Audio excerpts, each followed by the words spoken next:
Hi. In this episode of Sex 101, we're talking about the demonic nature of genital mutilation. In an earlier episode of Sex 101 called Good Sex, we discussed how God created sex as a gift to mankind to be enjoyed in marriage, and how the devil works as hard to rob marriages from good sex as he does to promote sinful sex outside of marriage.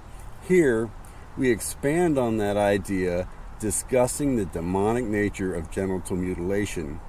Jesus reminds us that in the beginning, God made us male and female, and for this reason, a man will leave his father and mother and be united to his wife, and the two will become one flesh.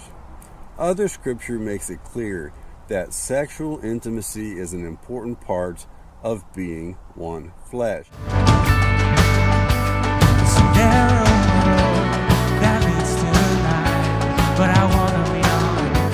Jesus also tells us that the devil comes to steal, to kill, and to destroy. Genital mutilation has a long demonic history. The demonic power of Islam is the false god Allah. Remembering that the sacrifices of pagans are offered to demons, we note that Islam has long promulgated a practice aptly described as female genital mutilation. This involves the removal of the clitoris and often some other parts of the female sex organs of young girls. This is a tyrannical attempt to reduce women to property by denying them the sexual pleasure of marital intimacy that God designed them to enjoy.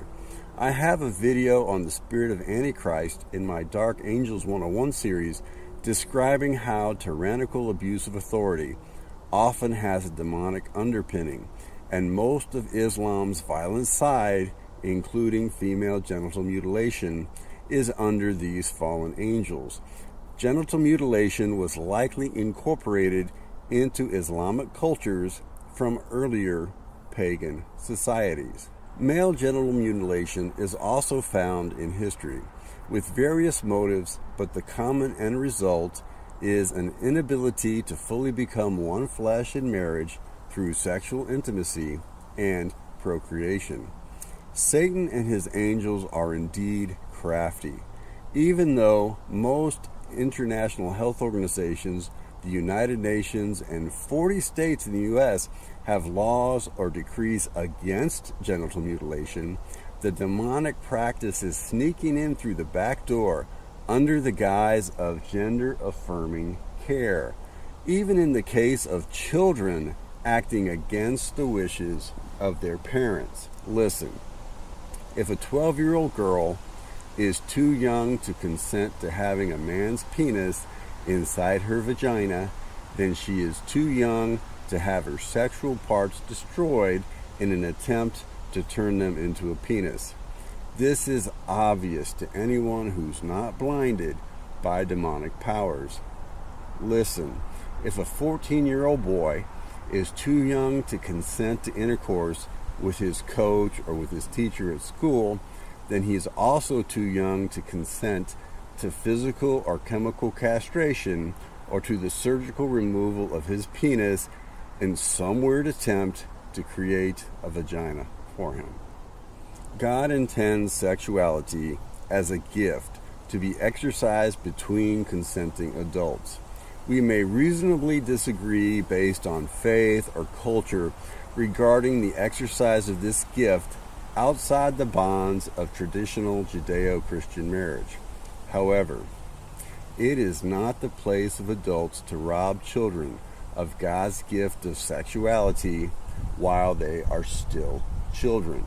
We must preserve all the available options for them when they reach adulthood and are best able to make informed decisions for themselves.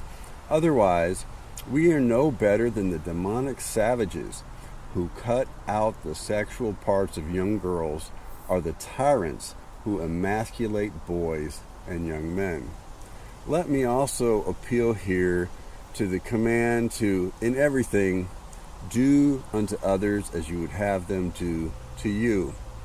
Most of us have been blessed by families and cultures that worked hard to prevent us from many kinds of destructive behaviors and self-harm, at least until we were adults.